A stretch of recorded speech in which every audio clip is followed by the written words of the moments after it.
My name is Alejandra Riveros. I live in Bogota. I am 27 years old. Currently, I am psychology student and my main language is Spanish. And basically, my daily routine starts at 5 o'clock when I get up and take a shower really fast and prepare my own breakfast. Usually I like to eat eggs when bacon and bread and little bit of orange juice. At 6 o'clock I get out of my house to take a bus and arrive to my job. I have to start my job at 7 a.m. from 2 p.m. to 3 p.m. I take my lunch and I finish my work at 5 p.m.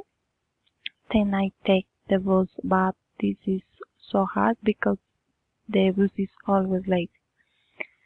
Around at 7 p.m. I get to my home so tired, but I know that I have to do my homework and my housework. From 7 p.m. to 9 p.m. I try to do that. I have my dinner at 10 p.m. I know that is so late. After I brush my teeth and for the last I go to my bed.